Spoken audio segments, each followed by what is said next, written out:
Ladies and gentlemen, boys and girls, collectors of all ages, welcome back to AussieVerse, where tonight we are talking what we've read, April and May. That is correct. Sharif, how are you, my friend? Pretty good. Missed you, buddy. Yeah, missed you too, man. People, you might not be aware because we've had a few videos that are uploading sporadically that were actually recorded a few weeks ago. We've had a bit of a break, but we're back. We're back. And we're stronger than ever. All right, let's take it away, mate. Because it has been a while as well, we did think we'd mash the months together, April and May as well. So, Sharif, what's the best thing you've read in April and May? Oh, the best. I guess it would be Many Deaths of Layla Starr. This is the deluxe edition. It collects, I think, 6 issues. As some of you may or may have not watched any reviews about it. It's about this character, Layla Starr. She used to be the goddess of death in the Hindu tradition, and she got fired. Why? Because there was there's gonna be someone who's gonna be born and discover immortality, and each issue time jumps a few years ahead and ahead and ahead. It tells the story of the goddess and Layla Starr and her interaction with this person through when he was born up till the end. Right. So is it like a full life story? Is it the full life story of? It spans the life throughout the life of that person. right? Okay. But the main character is the goddess of death in Layla Starr.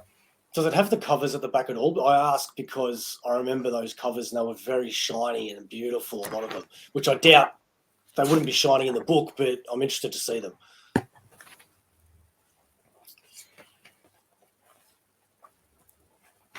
Yeah, okay. I think Yeah, just regular paper. Yeah. Okay. Yeah. Cool, man. I'm glad to hear you liked it so much, though. It is, and like I said, on my pile, put me on the spot there, but I guess it was an easy choice. What about yourself?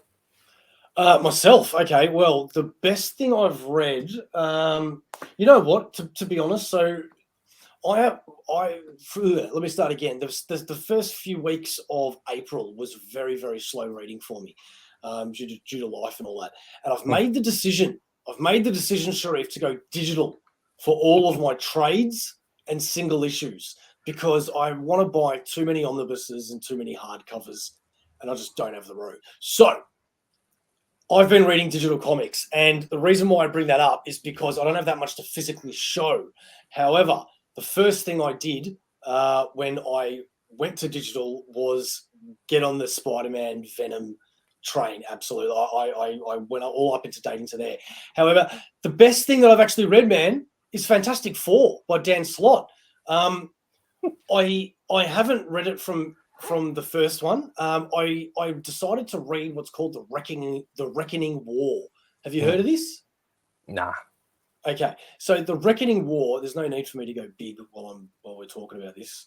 The Reckoning War was an event that was only in the pages of Fantastic Four, and I think one, maybe 2 one-shots. And the scope was so big that it astounds me that it wasn't a Marvel event like that when, and it's got to do with the Fantastic Four basically nearly destroying all of life. The Watcher comes back, Uatu, who we haven't seen in a long time. A lot of people may think he's still dead from Original Sin. So it brings back the Watcher. It brings back Nick Fury, the Unseen. It brings all of the Watcher's race into the table. It brings Galactus. It brings all of Galactus's heralds, the Guardians of the Galaxy, the Shi'ar. It's massive, right? And what's beautiful about it is that the watcher gets put on trial by his own watchers. Sorry, Sharif. Yeah. Did you say Galactus? Didn't he die in the pages of Thor? You know what? He did. And I haven't finished Donny Cates's Thor, so I don't know. I don't know what happens there. But man, Galactus merges with like the armor of Asgard, the Destroyer, right? And like just so much happens, man. And it's so cool. And I highly recommend it. Even if you're not a big Fantastic Four fan, but you love your cosmic Marvel event stuff, it's probably about maybe 4 or 5 issues of Fantastic Four, 1 or 2 one-shots, The Reckoning War. Highly recommend it. And I really hope it comes out I think it may have come out in 2 hardcovers. Probably like Fantastic Four Volume 5 and 6 or whatever the numbers would be. Yeah. Nice. Yeah. From from what you've shared, yeah. How is it not a Marvel event? It sounds big. The only thing I can think of is that they had other events, or other characters. But I don't know. I don't know how it works at Marvel. I wish I did, but it's seriously so good, man. The thing is that it sounds like I'm spoiling a lot of it, but I'm actually not. I'm really telling you stuff that's really not that big a deal compared to the big stuff. But I will stop there. Anyway, I will stop there. All right. So after I shared my much read, I immediately jumped on Astounding Wolfman. Man, this is not Invincible. I can tell you that. Really? Yeah, this is more grounded, more ground level. It's man, the storytelling of the main character, how he turned into the wolf by this mythical, like the original werewolf, and then he passed down not a curse, but what you didn't like? You didn't like it? Well, I didn't. I didn't like the story. It was very sappy, a bit slow. I feel the crossover with Invincible kind of explains where the story was in Invincible. It fleshed out a bit more. Yeah. But I felt like the ending was a bit unresolved. It made to feel like there was more story to be told, but it just ended there. If it does get a series 2, it's a bit iffy for me to pick it up. It's not anything new though, is it? So they would have made a second one by now, wouldn't they? Well, there have been series that had a long hiatus. Yeah, that's true. Yeah. So who knows? Right, fair enough.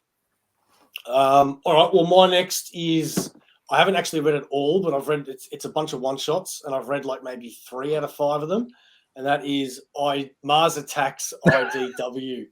Man, I love my crossovers so much, man, that it just I wanted to get this for so long. And if you look at Amazon, how much a copy of this is worth, I'll let you do not worth, sorry. It's not worth that. How much a copy is apparently what Cost. they're going to sell it for. Yeah, like God damn it. And it's well and truly over $100, I got it for like 10, 15, and it's Mars attacks Popeye, attacks Kiss, attacks Ghostbusters, Transformers, and Zombies versus Robots. So yeah, and I've read the Popeye, the Ghostbusters, and the Transformers. How did those go? Yeah, it's not bad. It's not bad. It's exactly what you'd think it would be. You know what I mean? And the art's different in every one as well. Like that's Popeye, right? Classic Popeye. Mm. And then if you go to like, which one's this? Ghostbusters. And then if you go even further, which one's this one? Oh, this would be the zombies versus robots. You know, and every time I see these guys, like you hear that voice in bah, bah, bah, you know? Yeah. All Right. Let's see. Let's go Vertigo. I've got a couple of Vertigos. right. Okay. Snyder and Murphy, The Wake. With the hand reaching out like that, I thought wake meaning awakening from a sleep. But apparently wake as in the water, the sea. What? Yeah, the waves. Wake. All right. Okay. Yeah. Right. So Okay. this is a post-apocalyptic story where the poles have melted, water levels has risen, a lot of civilization has been submerged underwater. It tells two stories of characters. One was a marine audio scientist. She listens to whale songs. And then she got recruited in a team of someone who used to head her department where she doesn't work anymore. It's a love-hate relationship between that team leader and a few of the teammates as well. Went to the cave, and then something happened, and then time jump to another, the other main character, another female character who has historic, how should I say, literature that kind of tells the story of what that first female scientist was doing, and there was a secret buried in the deep of the wake, and then she's trying to solve that, and then nothing really happens. What do you mean nothing really happens? Well, she kind of got just resigned to the fact that it's just a story, and what she was trying to do didn't really achieve much. Oh, okay. So is Yeah. that it? Is that it then? Like What do you mean? Yeah, it's book, yeah. self-contained. Yeah, it's self-contained. Okay, yeah. Okay, yeah, because I've heard it a lot over the years. Yeah, it is a good read. Feels a little unresolved, but it's like a mini. I would no. Can I say a cliffhanger? I don't know. If I don't make sense, get it, read it, and tell me I'm wrong. All right. One that surprised me because lately the trades that I'd been picking up weren't great, like the Miles Morales What If or the Spider-Gwen multiverse, whatever the hell that one was called. I haven't been enjoying them, right? So this came in the same lot, and that is Jane Foster and the Mighty Thor. And I assumed it wasn't going to be great because of the run that I'd had lately. And I was really pleasantly surprised, actually. It was actually really good. I was taken aback at just how much I enjoyed this. And it's only the other day, Omar on Near Mint Condition had the writer on an interview, Torun Grunbeck. And I know that's not correct, but she was fantastic. I really, really dug her vibe in her interview, and I recommend going and checking out that interview on Near Mint Condition. She's Norwegian, and she has a lot of history with that sort of stuff. So she wrote the Valkyrie miniseries that I haven't read, and she's pretty much, I think, written Jane Foster since those. And yeah, she's really kicking goals, man. So if you think that this is just going to be some crappy little miniseries about nothing. Well, it's not. It's actually a high stakes, really emotional, great action story, and I highly recommend it. Jane Foster and the Mighty Thor. Go get it. Sharif. My next vertical title, Pride. Man, this is such a heart-wrenching story. It tells the story of a pride of lions in a Middle Eastern zoo, which is kind of run down, and then the whole place just got bombed. And I think there were, man, it's only been a month, but I think that's 3 lions, and they just roamed around the abandoned city, and then they come across with other animals from the zoo and a couple in captivity, private captivity, from private owners. And man, on the surface, it's just animals. Yeah. But I've seen and read reviews of this.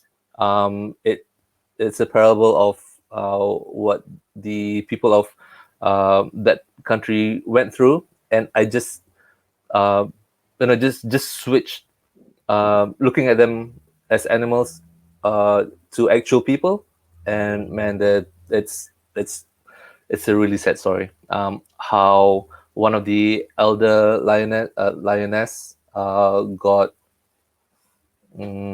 abused by a tyrannical lion.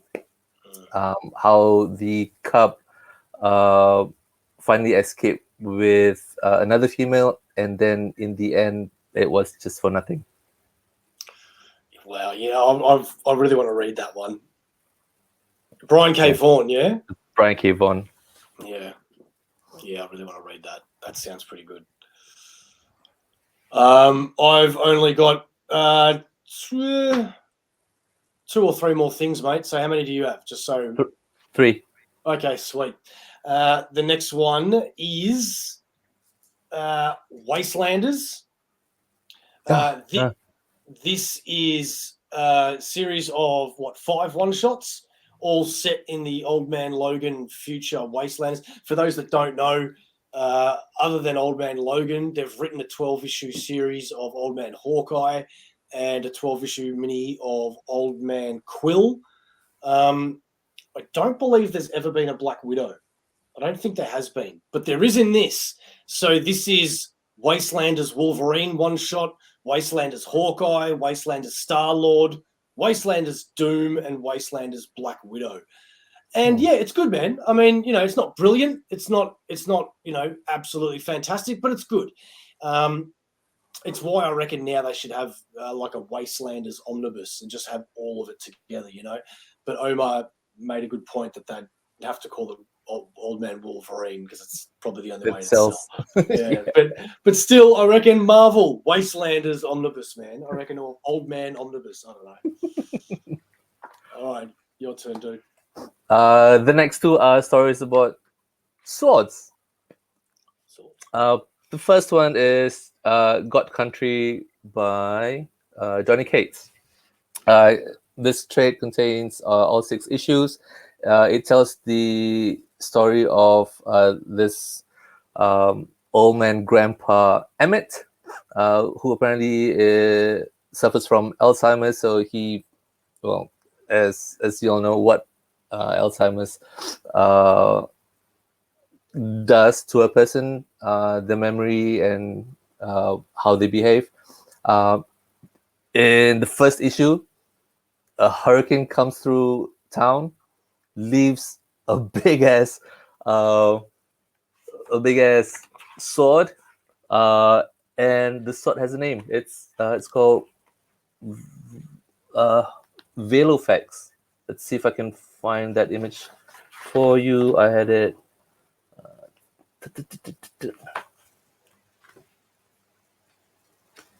Okay.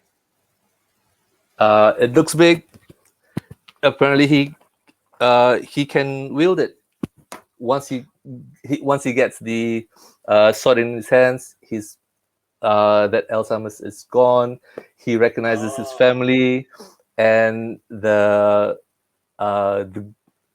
god who kind of lost Vilifax came back trying to reclaim it, and said, "You want it? Come and get it." The big fight happens in issue 6, and he had to give back the sword. Oh. Damn! Oh. I just realized a lot of the books has sad endings. Oh my god! Subconsciously, Yeah, you may have. You've read some pretty emotional stuff, dude. Yeah. Is this why you've been sad lately? Have I? No, Donny Cates, man. Like I want to read everything Donny Cates. Like I've got to be honest. Same with Brian K. Vaughan as well.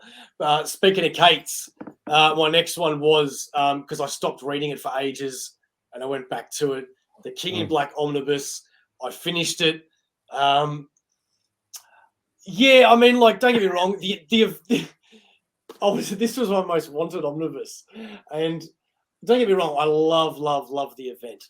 But as most Marvel events, some of the one shots and mini series, are you ever going to really want to read again?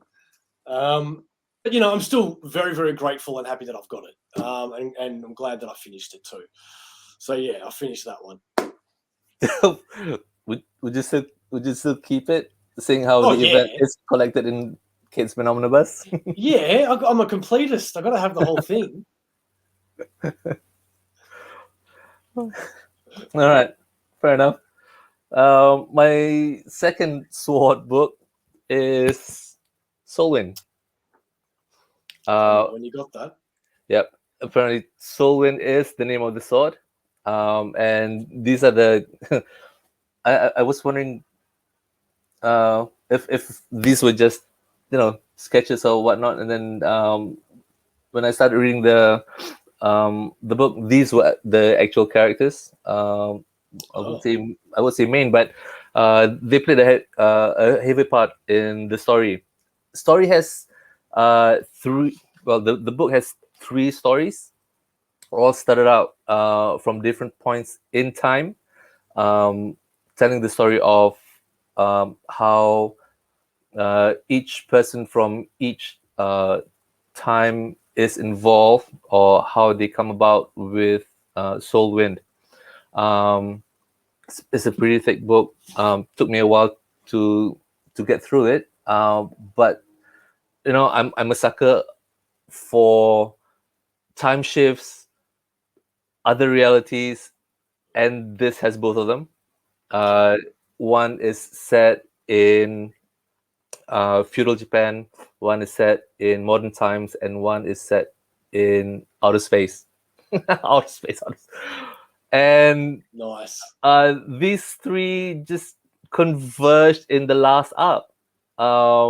Apparently, one told the story. The one set in real time was the grandson of the boy who got abducted and fought an alien race with Soulwind, and there were mystical creatures, which is this, who was the best friend of that boy, and he has a long life, and he met with the lady who lives in modern times. Wow, it does sound pretty cool. Yeah, and the Japanese part of the story has this kind of brush stroke artwork. Nice. Let's see. It's almost towards the end, where it's the closing chapters, where. Oh, right. Yeah, where in the earlier chapters it's all a lot of see, that's the guy from the cover. A lot of shadows, lots of blacks. It the yeah this because the art is a bit sketchy and it's not really well defined. It took me a while to recognize the characters just out of the silhouette. But all right, this has a good ending. One death towards the end, but it's a satisfying death. Okay. Hmm. Fair enough. Man, I'm pretty impressed with all your reads, to be honest. It looks pretty good stuff. I took 2 weeks off in May because I flew back to Singapore for a holiday. So hopefully June picks up. Yeah, no, it's going to definitely pick up for me because it's so much easier to read digitally. I've been reading, I've caught up with Spider-Man, Venom, Red Goblin, Gold Goblin, Mary Jane and Black Cat,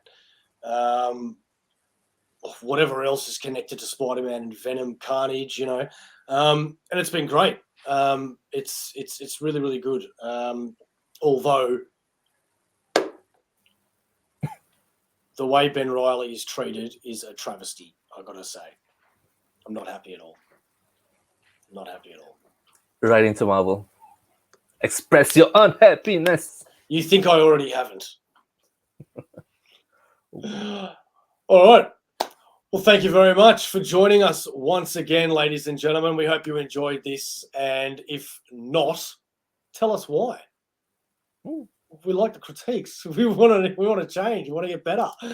And speaking of better, do you want to know where you can buy your Australian comics? Where you can go check out Australian artists or anything to do with Australian comics? Then go check out Comx, who proudly sponsor this channel, and we love them over there at Comx. Why? Not just because they're helping the Australian community get together with lots of love and comics, but they also have one flat shipping rate for all of their shipping, which is pretty damn good if you ask me. Sharif, what is AussieVerse? For life. For life! That's right. See you next time, guys. This show is sponsored by the Comx Shop. Check out comx.cx for all things Comx and find out what Comx is all about. We hope you enjoyed the show.